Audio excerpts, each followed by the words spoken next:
প্রিয় শ্রোতা, আপনাকে আমন্ত্রণ জানাচ্ছি হুমায়ুন আহমেদের সায়েন্স ফিকশন ইরিনার তৃতীয় পর্বতে। সঙ্গে থাকুন। অনেক ধন্যবাদ।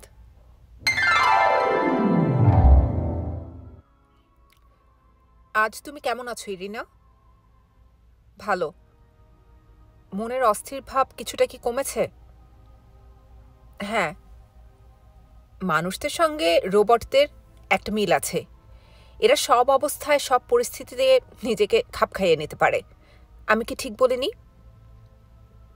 হয়তো ঠিক বলেছ। তবে মানুষদের মধ্যে হয়তো ব্যাপারটা খুব বেশি। নিশ্চিতভাবে এরা কোনো কিছুই করে না, ভাবে না।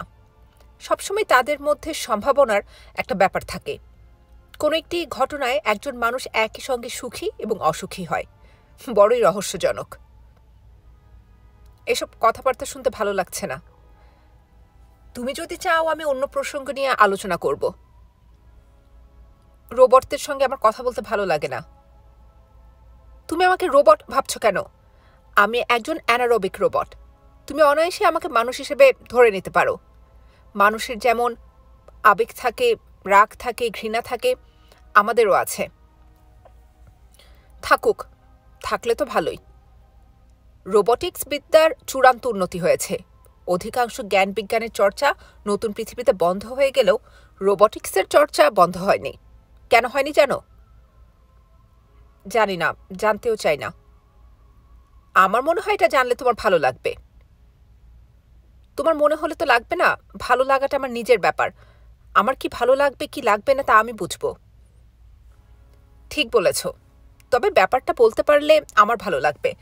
আমি বলতে চাই। আমি খুব খুশি হব তুমি যদি শোনো। বেশ, বলো। রোবটিক্সের উন্নতির ধারা বন্ধ হলো না, কারণ আমরা রোবটরাই নিজেদের দিকে মন দিলাম। কি করে রিবো 3 সার্কিটকে আরও উন্নত করা যায় তা নিয়ে ভাবতে শুরু করলাম। মানবিক আবেগ কী, তার প্রকাশ কেমন তা নিয়ে ভাবতে লাগলাম। এসব জটিল কাজ প্রধানত করতেন Q23 অথবা Q24 জাতীয় বিজ্ঞানী রোবটরা। কিন্তু আমাদের প্রধান সমস্যা হলো মানবিক আবেগের বিষয়গুলো সম্পর্কে আমাদের তেমন জ্ঞান নেই। শ্রেষ্ঠ রোবট বিজ্ঞানীরা থাকেন নিষিদ্ধ নগরীতে, যেখানে মানুষের সাথে দেখা পাওয়া যায় না। যাবে না কেন? অমর মানুষেরা তো এখানেই থাকেন। তাদের আবেগ অনুভূতি ভিন্ন প্রকৃতির। তবু তাদের মতো করে দুজন তৈরি করা হয়েছিল। এরা 6 মাসের মধ্যে সামান্য কারণে উত্তেজিত হয়ে নিজেদের ধ্বংস করে ফেলে। আমাদের দরকার সাধারণ মানুষ, যেমন তুমি কিংবা মীর। আমাদের যে অবস্থায় রাখা হয়েছে তাতে কি আমাদের আবেগ স্বাভাবিক পর্যায়ে থাকবে? না, থাকবে না। তবু আমরা অনেক তথ্য পাচ্ছি। এই কারণেই তোমার সঙ্গে আমার ক্রমাগত কথা বলা দরকার। কথাবার্তা থেকে নানান তথ্য বের হয়ে আসবে। কথা বলা দরকার, ভীষণ দরকার। তোমার দরকার থাকতে পারে, আমার দরকার নেই। আছে, তোমারও দরকার আছে। তুমি আমাদের সাহায্য করবে, আমরা তোমাদের সাহায্য করব। কি বললে? বললাম সাহায্যটা হবে দু তরফের। তুমি আমাদের সাহায্য করবে, আমরা তোমাদের সাহায্য করব। আবার বলো। তুমি আমাদের সাহায্য করবে, আমি তোমাকে সাহায্য করব। এতক্ষণ বলছিলে আমরা তোমাকে সাহায্য করব, এখন বলছো আমি তোমাকে সাহায্য করব। আমাদের সাহায্য আসবে আমার মাধ্যমে, এই কারণে বলছি আমি, অন্য কারণে নয়। ইরিনা চুপ করে গেল। সম্পূর্ণ নতুন ধরনের একটা কথা সে শুনল। এটা একটা ফাঁদও হতে পারে, সেই সম্ভাবনাই বেশি। কিংবা তার একঘেয়েমি কাটানোর জন্যে এরা ইচ্ছে করে তার মধ্যে একটা আশার বীজ ঢুকিয়ে দিল। খুবই সম্ভব। ইরিনা, বলো।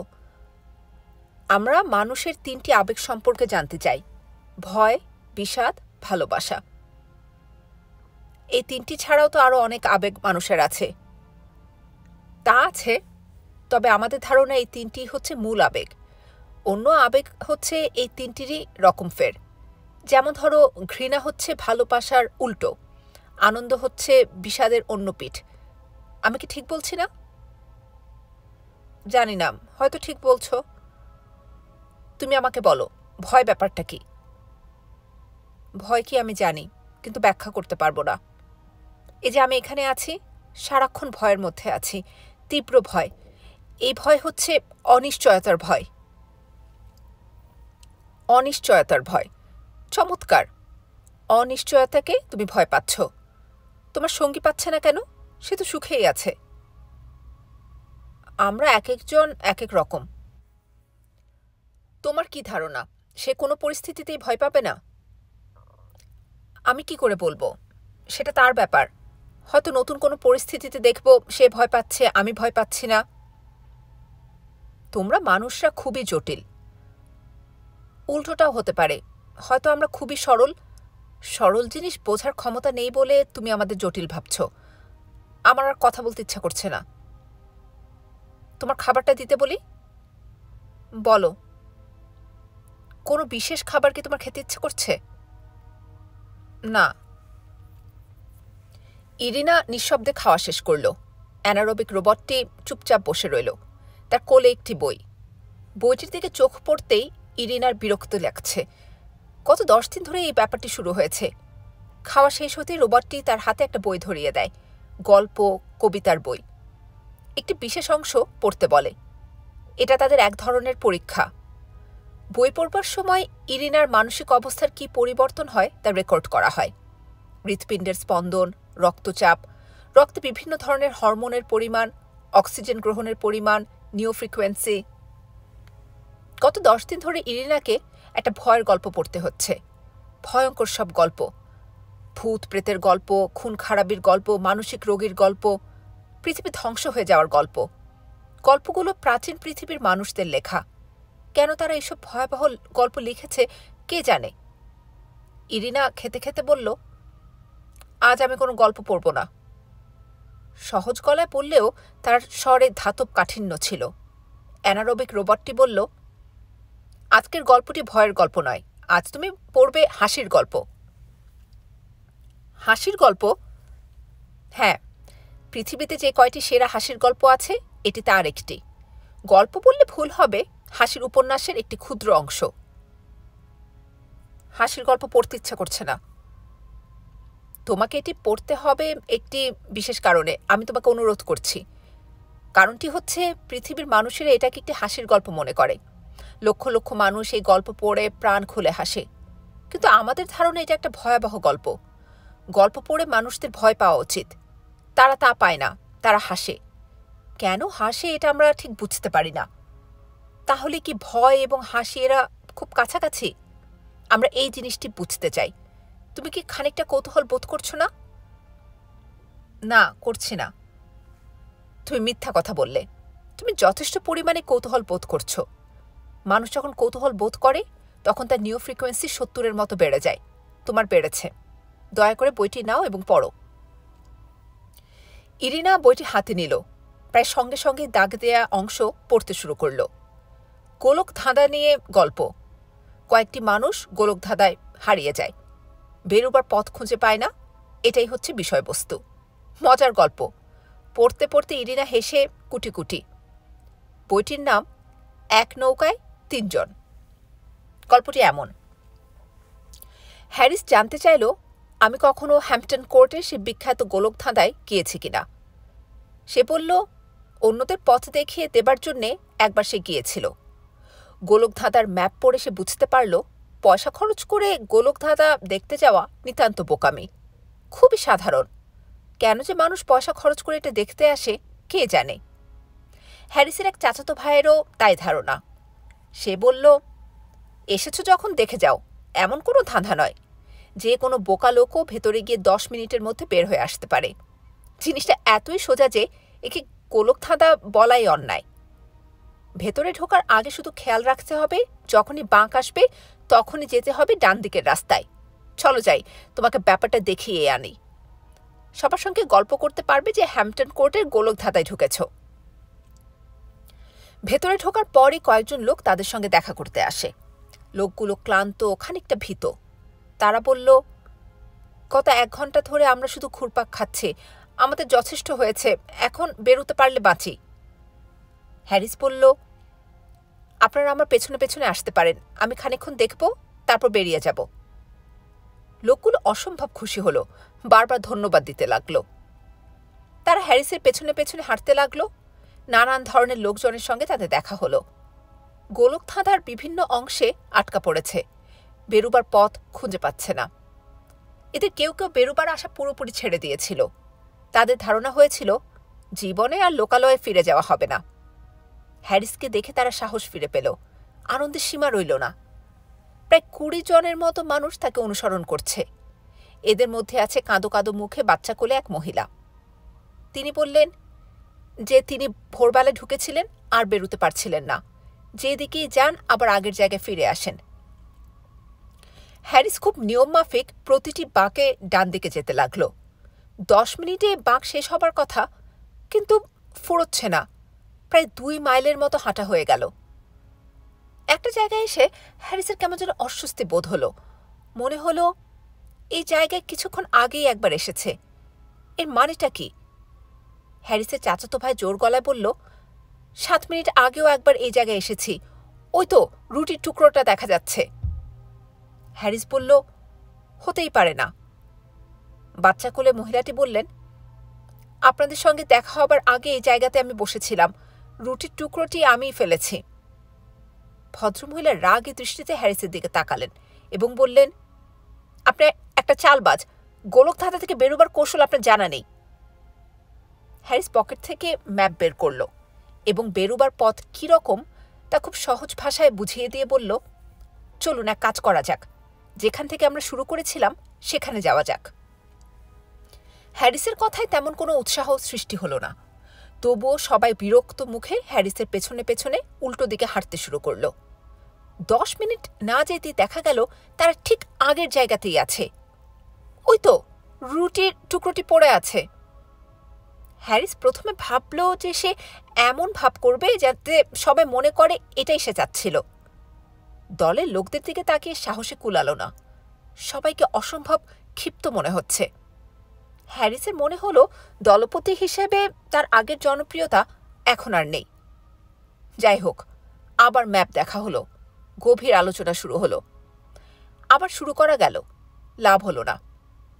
7 মিনিট যেতেই রুটির টুকরোর কাছে তারা ফিরে এলো। এরপর থেকে এমন হলো এরা কোথাও যেতে পারে না, রওনা হওয়া মাত্রই রুটির টুকরোর কাছে ফিরে আসে। ব্যাপারটা এতই স্বাভাবিকভাবে ঘটতে লাগলো যে কেউ কেউ ক্লান্ত হয়ে রুটির টুকরোটির কাছে অপেক্ষা করে, কারণ তারা জানে সবাই এই জায়গাতেই ফিরে আসবে। আসছেও তাই। ভয়াবহ ব্যাপার। গল্পের এই জায়গা পর্যন্ত এসে ইরিনা হাসিতে ভেঙে পড়ল। আর যেন এগোতে পারছে না। একটু পরে আবার হাসে, আবার পরে আবার হাসে। যে জায়গায় গোলকধাঁধা পরিদর্শক এসেছেন তাদের উদ্ধার করতে এবং তিনিও সব গুলিয়ে ফেলেছেন, সেই অংশটি পড়তে পড়তে ইরিনার হিস্টেরিয়ার মতো হয়ে গেল। হাসতে হাসতে চোখে পানি এসে গেছে। বিস্মিত হয়ে দেখছে অ্যানারোবিক রোবট। ইরিনা, বলো, আমরা হ্যাম্পটন কোর্টের গোলকধাঁধার মতো একটা গোলকধাঁধা এখানে তৈরি করেছি। তাই নাকি? হ্যাঁ, তবে আমাদের এই গোলকধাঁধা তার চেয়েও কিছু জটিল। ভেতরে ঢুকলে হ্যারিসের মতো আটকে যাব, বেরোতে পারবো না। মনে হচ্ছে তাই, তবে যদি বুদ্ধিমান হও তাহলে নিশ্চয়ই বেরোতে পারবে। ভালো কথা, এখন তুমি চলে যাও, আমি এই বইটা পড়ব। এই জাতীয় বই তুমি আমাকে আরও জোগাড় করে দেবে। তোমার ধারণা এটা খুব মজার বই? ধারণা নয়, এটা আসলেই একটা মজার বই। ইরিনা, বলো। আমরা পরিকল্পনা করেছি তোমাকে আমাদের তৈরি গোলকধাঁধায় ছেড়ে দেব। তার মানে? আমি দেখতে চাই তুমি কি করো। তোমার মানসিক অবস্থাটা আমরা পরীক্ষা করব। ওই পরিস্থিতিতে তুমি কি করো আমরা দেখব। বেরোবার পথ খুঁজে না পেলে তোমার মানসিক অবস্থাটা কি হয় তাই আমার দেখার ইচ্ছা। ইরিনা তাকিয়ে আছে। অ্যানারোবিক রোবটটি বলল, একদিকে প্রবেশ পথ দিয়ে তোমাকে ঢুকিয়ে দেব, অন্যদিকে প্রবেশ পথ দিয়ে ঢুকিয়ে দেব মীরকে। কেন? এই প্রশ্নের উত্তর তো একবার দিয়েছি। ক্ষুদ্র একটা পরীক্ষা করছি আমরা। আমরা মনে করি মানবিক আবেগ বোঝার জন্য এই পরীক্ষাটি কাজে দেবে। আমরা অনেক নতুন নতুন তথ্য পাব। এই জাতীয় পরীক্ষা কি তোমরা আগেও করেছ? হ্যাঁ, করা হয়েছে। তুমি তো ইতিমধ্যেই জেনেছ প্রথম শহরের কিছু নাগরিককে এখানে আনা হয়। অমর মানুষরা তাদের সঙ্গে কথা টথা বলেন। তাদের দীর্ঘ জীবনের একঘেয়েমি কাটানোর এটা একটা উপায়। যখন তাদের প্রয়োজন ফুরিয়ে যায় তখন আমরা ওদের নিয়ে নিই। মানবিক আবেগের প্রকৃতি বোঝার জন্য নানান পরীক্ষা নিরীক্ষা করি। গোলকধাঁধার পরীক্ষা হচ্ছে তার একটি। কেউ কি সেই গোলকধাঁধা থেকে বেরোতে পেরেছে? না, পারেনি।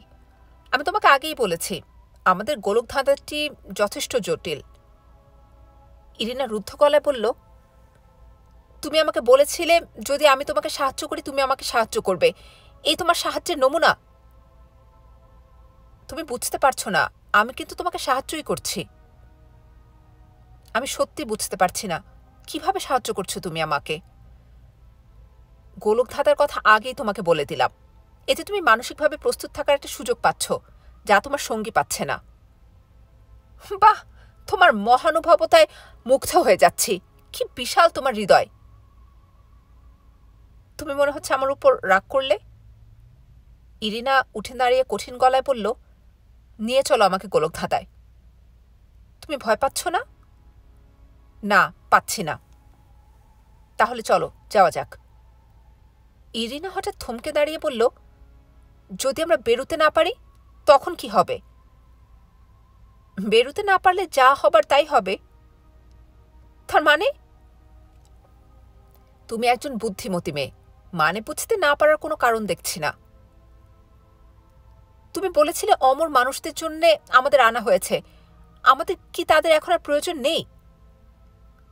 না, তারা এখন একজনকে নিয়ে ব্যস্ত। তাকে তুমি চেনো, তার নাম অর্চ লিওন।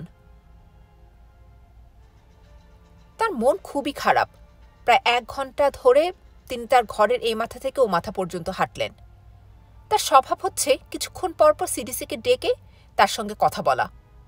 এই 1 ঘন্টায় তিনি একবারও সিডিসিকে ডাকেননি, দুপুরের খাবার খাননি।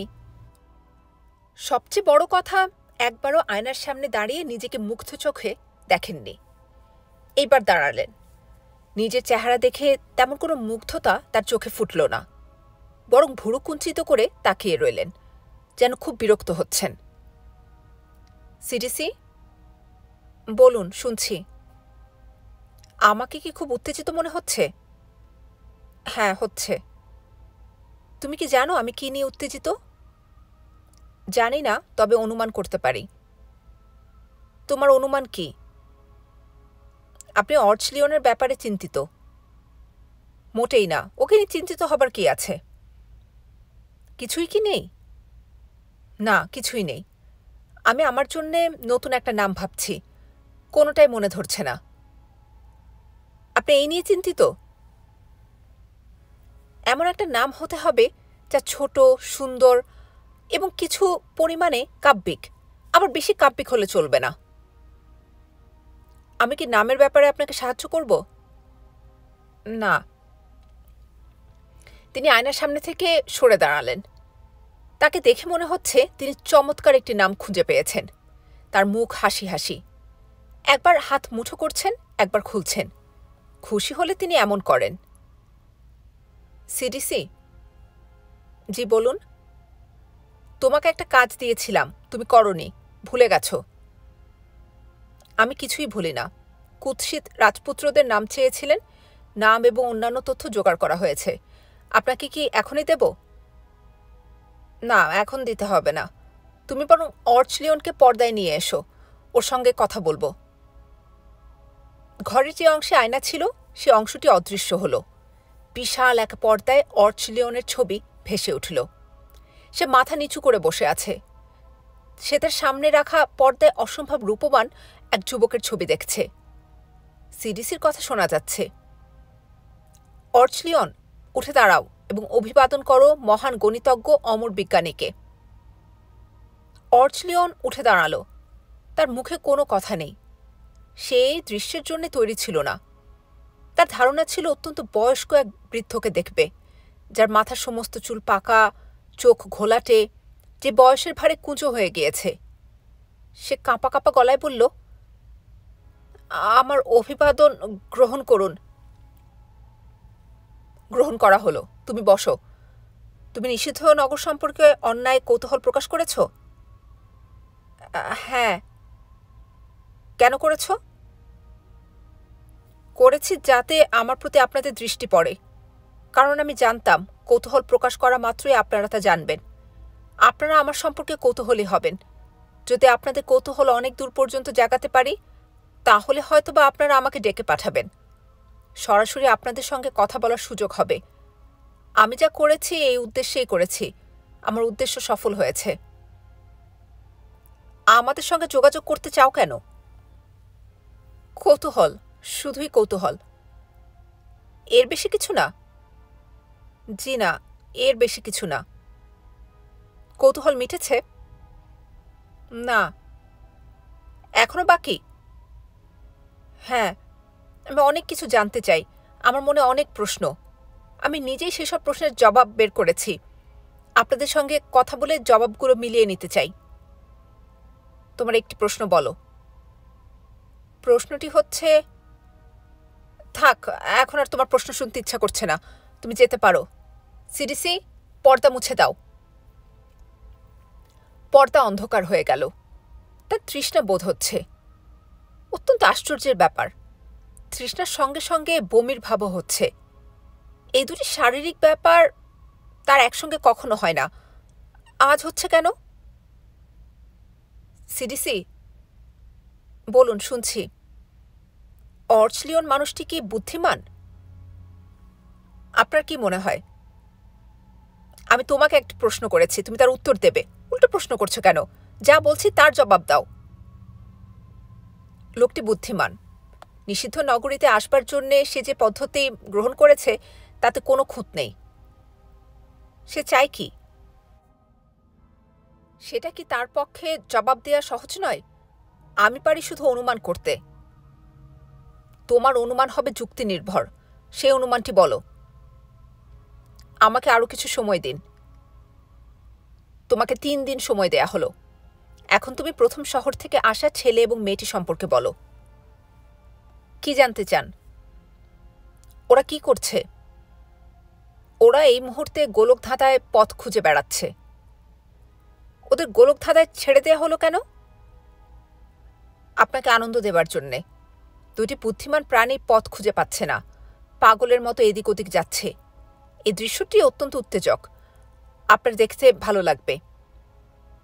কি করে বুঝলে আমার দেখতে ভালো লাগবে? অতীতে এই জাতীয় দৃশ্য আপনি দেখেছেন, আপনার ভালো লেগেছে। আপনি কি এখন দেখতে চান? পর্দায় ওদের ছবি এনে দেব?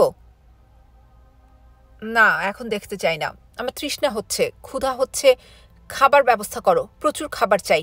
খাবার এবং পানীয়। খাবার চলে এলো। খাবার দেখে তার আর খেতে ইচ্ছা করল না। মুখ বিকৃত করে খাবারের দিকে তাকিয়ে রইলেন। মাথার মধ্যে কেমন যেন করছে। শৈশবের একটি অর্থহীন ছড়া ঘুরপাক খাচ্ছে। অ্যারন পাতা ক্যান ক্যান, ব্যামন পাতা এসেছেন, অং ডং ইকিমিকি, চন্দ্র সূর্য ঝিকিমিকি। কিছুই ভালো লাগছে না। অমরত্ব অসহনীয় বোধ হচ্ছে। একজন মানুষ নির্দিষ্ট কিছু সময় বাঁচে, এটা জানা থাকে বলেই জীবনের প্রতি তার প্রচণ্ড মমতা থাকে। এই মমতা তার নেই। জীবনকে এখন আর তিনি সহ্য করতে পারছেন না। অসহ্য বোধ হচ্ছে। সিডিসি, শুনছি। মাথার মধ্যে একটা ছড়া ঘুরপাক খাচ্ছে। এটাকে মাথা থেকে তাড়াতে পারছি না। শুধুই ঘুরছে এবং ঘুরছে। মনে হচ্ছে লক্ষ বছর ধরে ঘুরবে। আপনি খাবার শেষ করুন, আপনাকে ঘুম পাড়িয়ে দিচ্ছি। সবচেয়ে ভালো হয় যদি দীর্ঘদিনের জন্য আপনাকে ঘুম পাড়িয়ে দেয়া যায়, যেমন 1 বছর কি 2 বছর। তুমি মূর্খের মতো কথা বলছো। আমার সম্পর্কে এই বাক্যটি আপনি প্রায় ব্যবহার করেন। তাতে কি তোমার অহংকারে লাগে? কিছুটা। তিনি হতভম্ব হয়ে গেলেন। সিরিসি একটি কম্পিউটারের চেয়ে বেশি কিছু নয়। তার মধ্যে থাকবে শুধু লজিক, আবেগ, অনুভূতি থাকবে না। কোথাও কি কোনো পরিবর্তন হয়েছে? কিছু কি বদলে গেছে? সিরিসি গম্ভীর স্বর বের করল, বলল, আপনার জন্য একটি ক্ষুদ্র দুঃসংবাদ আছে। কি দুঃসংবাদ? অমর মানুষদের 2 জন আর আমাদের সঙ্গে নেই। তার মানে? খুবই দুঃখজনক ব্যাপার। ঘটনাটা কিভাবে ঘটেছে জানতে চান? না, জানতে চাই না। আমি আন্দাজ করতে পারি কিভাবে ঘটেছে। আগেরগুলো যেভাবে ঘটেছে এটিও সেভাবেই ঘটেছে। আত্মহত্যা, তাই না? হ্যাঁ, তাই। দুজন একসঙ্গে ঘটনাটি ঘটিয়েছেন। মারা যাবার আগে একটি নোট লিখে রেখেছেন। নোটটি কি আপনি পড়বেন? পড়ে শোনাবো? না, পর্দায় আনো, আমি দেখব। পর্দায় হলুদ চিরকুট ভেসে উঠল। লেখা একটি, সই করেছেন দুজনে মিলে। লেখার একটি শিরোনামও আছে, আমাদের কথা। আমরা দুজন এই সিদ্ধান্ত হঠাৎ করে নিলাম। কিছু কিছু সিদ্ধান্ত হঠাৎ করেই নিতে হয়, নয়তো আর কখনো নেওয়া হয় না। দীর্ঘ জীবন কাটালাম। জীবন এত ক্লান্তিকর কল্পনাও করিনি। কোথাও বিরাট একটা গণ্ডগোল হয়েছে। মনে হচ্ছে সমস্তই ভুল। শেষ লাইনটি লাল কালি দিয়ে দাগানো। তিনি বিড়বিড় করে বললেন, মনে হচ্ছে সমস্তই ভুল। এই বাক্যটি তার মাথায় বিঁধে গেল। তিনি বারবার বলতে লাগলেন, মনে হচ্ছে সমস্তই ভুল, মনে হচ্ছে সমস্তই ভুল, মনে হচ্ছে সমস্তই ভুল। তিনি লক্ষ্য করলেন তার চোখ ঘুমে জড়িয়ে আসছে। সিরিসি নিশ্চয়ই ঘুম পাড়িয়ে দেবার ব্যবস্থা করেছে।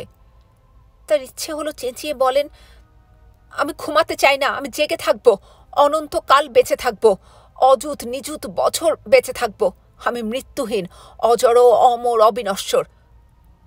তিনি তা বলতে পারলেন না। শুধু বললেন, মনে হচ্ছে সমস্তই ভুল, মনে হচ্ছে সমস্তই ভুল, মনে হচ্ছে সমস্তই ভুল। ইরিনার ভয় লাগছে না। সে বেশ সহজ ভঙ্গিতেই হাঁটছে। জায়গাটাকে প্রকাণ্ড গুহার মতো মনে হচ্ছে, যে গুহার ভেতর মাকড়সার জালের মতো অসংখ্য টানেল। কোনো একটি টানেল ধরে কিছুদূর যাবার পরে টানেলটি দুভাগে ভাগ হয়ে যায়। কোনো কোনো জায়গায় প্রায় 3 ভাগ হয়। কিছু টানেল অন্ধগলির মতো, কোথাও যাবার উপায় নেই। গ্রানাইট পাথরের নিরেট দেয়াল। প্রথমে ঢোকবার পর খুবই অন্ধকার মনে হচ্ছিল। এখন মনে হচ্ছে না। চাপা আলোয় চারপাশ ভালোই চোখে পড়ে। টানেলগুলো ছোট ছোট, দুজন মানুষ পাশাপাশি হাঁটতে পারে না, তবে সোজা হয়ে হাঁটতে অসুবিধা হয় না। ইরিনা হাঁটছে ঠিকই, কোনো কিছুই গভীরভাবে লক্ষ্য করছে না। লক্ষ্য করার প্রয়োজনও বোধ করছে না। কি হবে লক্ষ্য করে? এই জটিল গোলক ধাঁধা থেকে নিজের চেষ্টা সে বেরোতে পারবে না। কাজে সে অর্থহীন চেষ্টার প্রয়োজন কি? সে ঘণ্টাখানেক হাঁটল। একবার কে আছো বলে চিৎকার করল, দেখার জন্য যে প্রতিধ্বনি হয় কিনা। সুন্দর প্রতিধ্বনি হল। অসংখ্যবার শোনা গেল, কে আছো, কে আছো, কে আছো। শব্দটা আস্তে আস্তে কমে গিয়ে বিচিত্র কারণে আবার বাড়ে। নদীর ঢেউয়ের মতো শব্দ ওঠানামা করতে থাকে। চমৎকার একটা খেলা তো। সে মৃদুস্বরে বলল, আমি ইরিনা।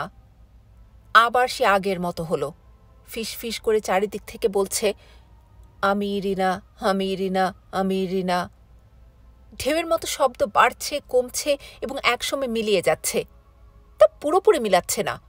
শব্দের একটি অংশ যেন থেকে যাচ্ছে, যেন এই অদ্ভুত গুহায় বন্দী হয়ে যাচ্ছে। এই জীবনে তাদের মুক্তি নেই।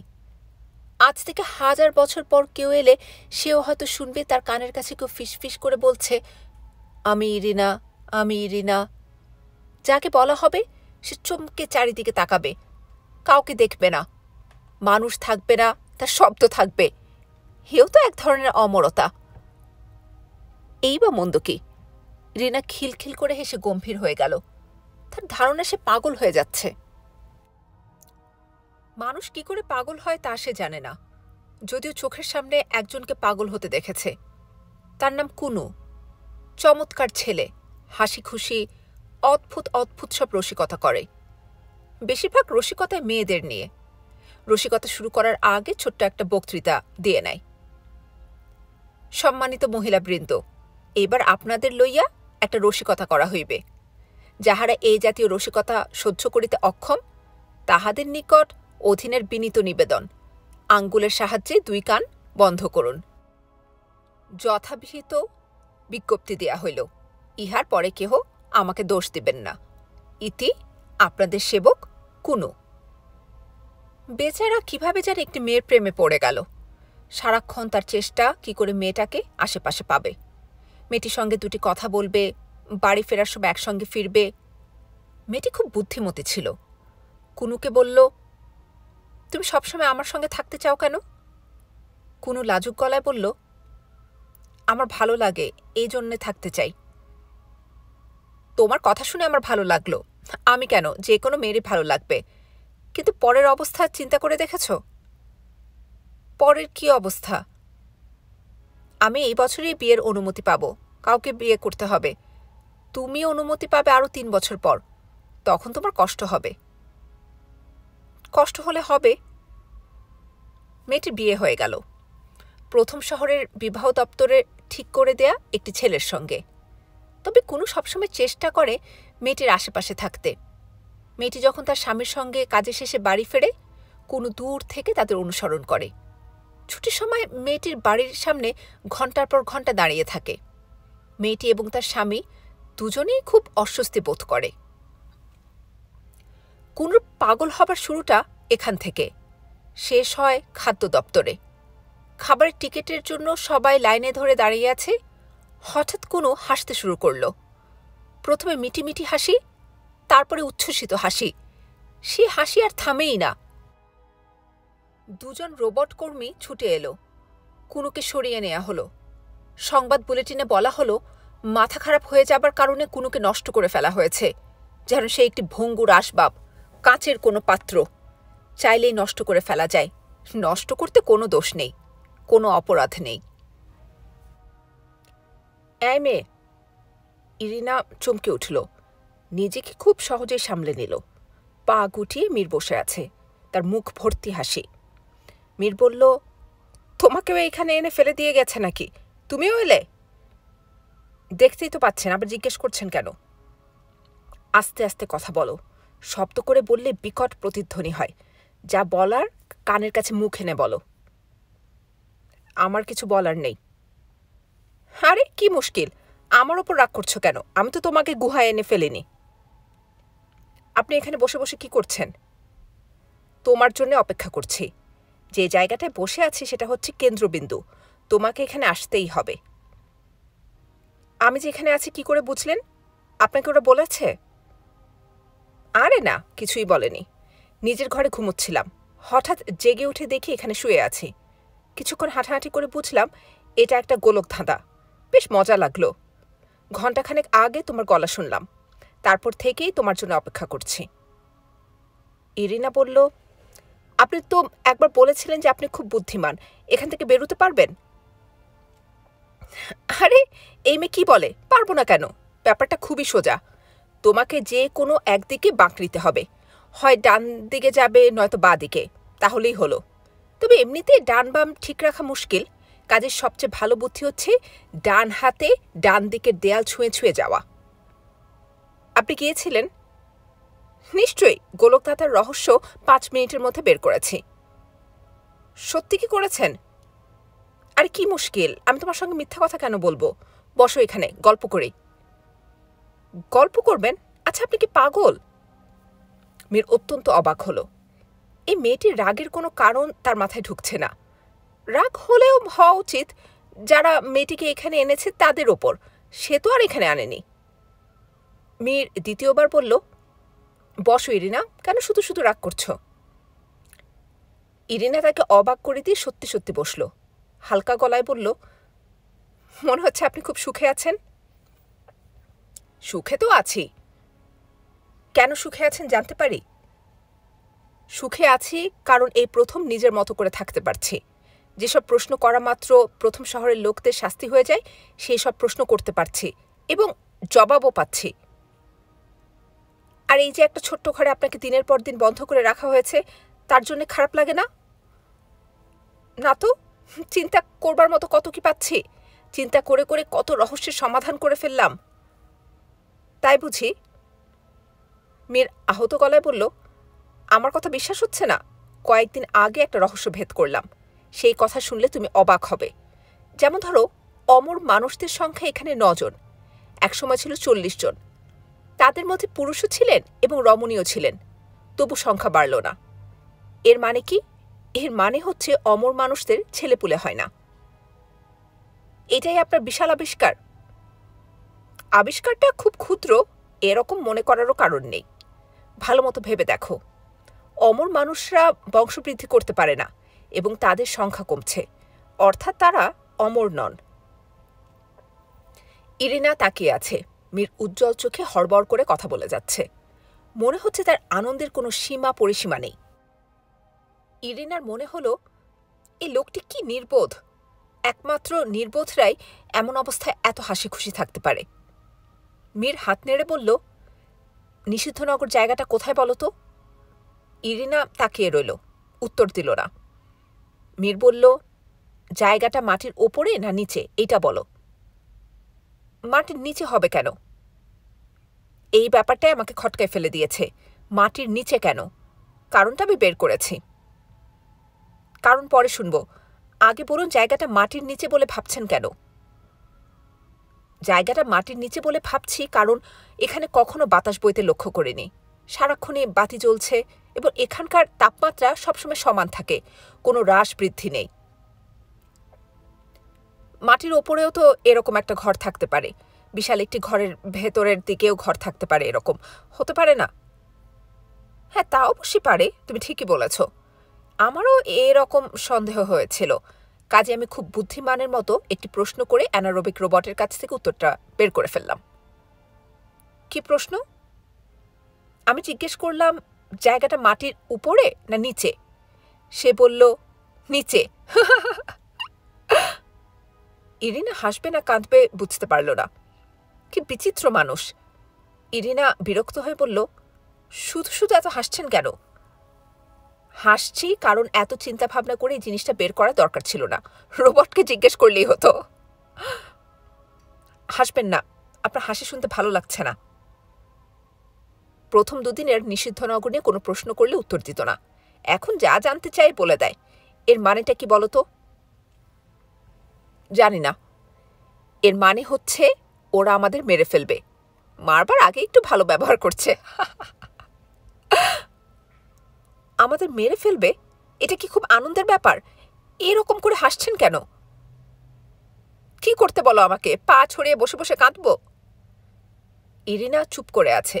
মীর শান্ত গলায় বলল, আমাদের কিছুই করার নেই, শুধু চিন্তা করে লাভ কি? এর চেয়ে আনন্দে থাকাটাই কি ভালো না? কি কথা বলছো না কেন?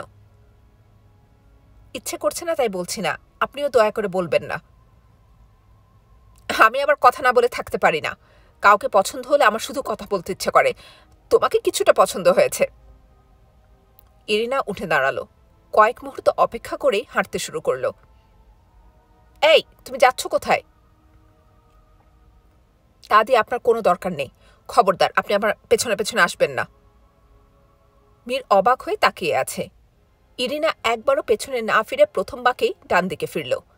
ডান হাতে ডান দিকের দেয়াল স্পর্শ করে সে দ্রুত এগোচ্ছে। তার দেখার ইচ্ছা সত্যি সত্যি বের হওয়া যায় কিনা। সে ভেবেছিল পেছনে পেছনে মীর আসবে, তাও আসছে না। দ্বিতীয় বাঁকের কাছে এসে সে বেশ কিছু সময় অপেক্ষা করল, যদি মীর ফিরে আসে। না, সে আসছে না। লোকটি এমন কেন? তার কি উচিত ছিল না তার পেছনে পেছনে আসা? ইরিনার এখন ফিরে যেতে ইচ্ছা করছে, সেটাও লজ্জার ব্যাপার। ফিরে গিয়ে সে কি বলবে? ইরিনা ফিরল না, ডান হাতে দেয়াল স্পর্শ করে এগোতে লাগল। আশ্চর্য কাণ্ড! 15 মিনিটের মাথায় সে গোলকধাঁধা প্রবেশ পথে চলে এলো। মীর তাকে ভুল বলেনি, লোকটি বুদ্ধিমান। অ্যানারোবিক রোবট দাঁড়িয়ে আছে প্রবেশ পথে। রোবটের চোখ দেখে কিছু বোঝার উপায় নেই, কিন্তু ইরিনার মনে হলো রোবটটি খুব অবাক হয়েছে। তুমি খুব অল্প সময়ে বেরিয়ে এলে। হ্যাঁ, এলাম। তোমার সঙ্গে মীর বোধ হয় তোমার মতো বিশ্লেষণী ক্ষমতার অধিকারী নন, সে এখনো ঘুরছে। ইরিনা ঠান্ডা গলায় বলল, সে কি করছে না করছে তা তোমরা খুব ভালো করেই জানো। আমি কি করে বের হলাম তাও জানো, আবার জিজ্ঞেস করছো কেন? পেয়েছো কি তুমি? রোবটটি কিছু বলল না, তবে তার ভাবভঙ্গি দেখে মনে হলো সে কিছু জানে না। কারণ কিছু সময় পর আবার বলল, ওখান থেকে কেউ বেরোতে পারে না, তুমি কিভাবে বের হলে? জানি না কিভাবে বের হয়েছি, হয়তো আমি কোনো মন্ত্র জানি। কি জানো? মন্ত্র? সেটা কি? মন্ত্র হচ্ছে কিছু কিছু অদ্ভুত শব্দ একের পর এক বলতে হয়। তাতে কী লাভ? তাতেই কাজ হয়, অসাধ্য সাধন হয়ে যায়। রোবটটি মনে হয় খুব অবাক হয়েছে। এরা অবাক হলে টের পাওয়া যায়। এদের মার্কারি চোখের উজ্জ্বলতায় দ্রুত হ্রাস বৃদ্ধি ঘটে। এখানেও তাই হচ্ছে। ইরিনার কেন জানি বেশ মজা লাগছে। সে হালকা গলায় বলল, একটা মন্ত্র তোমাকে শোনাবো, শুনতে চাও? হ্যাঁ, তোমার যদি কষ্ট না হয়। ইরিনা হাত নাড়িয়ে মাথা দুলিয়ে বানিয়ে বানিয়ে একটা অদ্ভুত ছড়া বলল। ইরকু ফিরকু চাচেন চাচেন আপনি ভাই কেমন আছেন, কুর কুর কুর মুর মুর মুর ভয় দ্বিধা সব হয়ে যাক দূর, এরকা ফেরকা হিম টিম সকালবেলায় খাবেন ডিম। রোবট বলল, এটা একটা মন্ত্র? হ্যাঁ, মন্ত্র। এখন কি হবে? এখন আমি আবার ওই গোলক ধাঁধায় অদৃশ্য হয়ে যাব, আর আমাকে খুঁজে পাওয়া যাবে না। বলেই সে দাঁড়ালো না। রোবটটি কিছু বোঝার আগেই সে দ্রুত টানেলের ভেতরে অদৃশ্য হয়ে গেল। রোবটটির যে আকৃতি, তাতে টানেলের ভেতরে তার ঢোকার উপায় নেই। সে পেছনে পেছনে আসবে না, তবে কে জানে, হয়তো কোনো না কোনোভাবে এসেও যেতে পারে। ইরিনা দ্রুত যাচ্ছে। এবার যাচ্ছে বাঁ হাতের বাঁ দিকের দেয়াল ছুঁয়ে ছুঁয়ে। সে নিশ্চিত জানে এভাবে কিছু দূর গেলেই মীরকে পাওয়া যাবে। সে নিশ্চয়ই এখনও ঠিক আগের জায়গাতেই বসে আছে। মীর সেখানেই ছিল। ইরিনাকে আসতে দেখে সে বিন্দুমাত্র অবাক হল না, যেন এটাই সে আশা করছিল, কিংবা এটা যে ঘটবে তা সে জানে। ছুটে আসার জন্য ইরিনা হাঁপাচ্ছিল। দম ফিরে পেতে তার সময় লাগছে। মীর তাকিয়ে আছে। ইরিনা বলল, এখনো এই একই জায়গায় বসে আছেন? হ্যাঁ। নতুন কোনো রহস্য নিয়ে ভাবছিলেন বুঝি? হ্যাঁ। কি রহস্য? তুমি কেন আমাকে দেখলেই রেগে যাও, এই রহস্য নিয়ে ভাবছিলাম। রহস্যের সমাধান হয়েছে? হ্যাঁ, হয়েছে। তুমি আমাকে দেখলেই রেগে যাচ্ছ কারণ তুমি যে কোনো কারণেই হোক আমার প্রেমে পড়ে গেছো। তাই নাকি? হ্যাঁ, তাই। তুমি আমার প্রতি যে আগ্রহ দেখাচ্ছ, সেই আগ্রহ আমি তোমার প্রতি দেখাচ্ছি না। এই জিনিসটাই তোমাকে রাগিয়ে দিচ্ছে। আপনি তো বিরাট আবিষ্কার করে ফেলেছেন। হ্যাঁ, তা করেছি, এবং ঠিক করেছি এখন থেকে তোমার প্রতি আগ্রহ দেখাবো, কিছুটা হলেও দেখাবো। আপনার অসীম দয়া। কাছে এসো ইরিনা, আমি এখন তোমাকে একটা চুমু খাবো।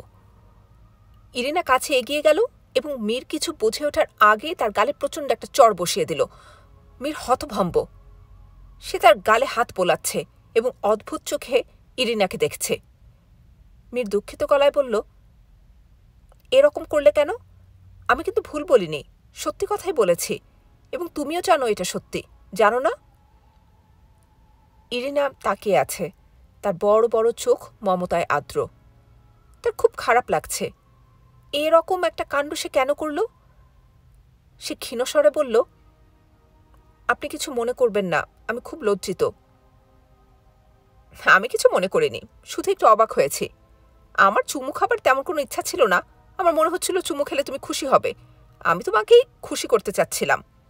চুমু খাওয়া আমার কাছে কখনো কোনো খুব আনন্দের কিছু মনে হয়নি। ওই প্রসঙ্গটা বাদ থাক, অন্য কিছু বলুন। আচ্ছা ঠিক আছে, তুমি কি আমার সঙ্গে অঙ্কের খেলা খেলবে? বেশ মজার খেলা। আচ্ছা বলো তো, কোন দুটি সংখ্যার যোগফল গুণফলের চেয়েও বেশি? কি বললেন? যোগফল গুণফলের চেয়েও বেশি? তা কেমন করে হবে? হবে, যেমন 1 এবং 1, এদের যোগফল কিন্তু 2, কিন্তু গুণফল 1। ইরিনা তাকিয়ে আছে। মীর গম্ভীর হয়ে বলল, এবার আরেকটু কঠিন প্রশ্ন করি। আমার এসব অঙ্ক ভালো লাগছে না, বিরক্তি লাগছে। আচ্ছা, তাহলে অঙ্কের অন্য ধাঁধা দিই, খুব মজার, খুবই মজার। বিশ্বাস করুন, আমার এতটুকুও মজা লাগছে না। লাগতেই হবে। 1 থেকে 9-এর মধ্যে একটা সংখ্যা মনে মনে চিন্তা করো। সংখ্যাটাকে 3 দিয়ে গুণ দাও, এর সঙ্গে 2 যোগ দাও, যোগফলকে আবার 3 দিয়ে গুণ দাও। যে সংখ্যাটি মনে মনে ভেবেছিলে সেই সংখ্যাটি এর সঙ্গে যোগ দাও। 2 সংখ্যার যে অঙ্কটি পেয়েছ তার থেকে প্রথম সংখ্যাটি বাদ দাও, এর সঙ্গে 2 যোগ দাও। একে 4 দিয়ে ভাগ দাও, এর সঙ্গে 19 যোগ দাও। দিয়েছ? হ্যাঁ। উত্তর হচ্ছে 21। ঠিক আছে না? হ্যাঁ, ঠিক আছে। মীর হাসছে। কি সুন্দর সহজ সরল হাসি। তাকে দেখে মনে হচ্ছে এই মুহূর্তে সে পৃথিবীতে সবচেয়ে সুখী মানুষ। হয়তো আসলেই তাই। কিছু কিছু মানুষ সুখী হবার আশ্চর্য ক্ষমতা নিয়ে জন্মায়। ইরিনার মনে হলো এই কদাকার লোকটি এখন যদি তাকে চুমু খেতে চায়, তার বোধহয় খুব খারাপ লাগবে না। কিন্তু লোকটি অঙ্কে ডুবে গেছে।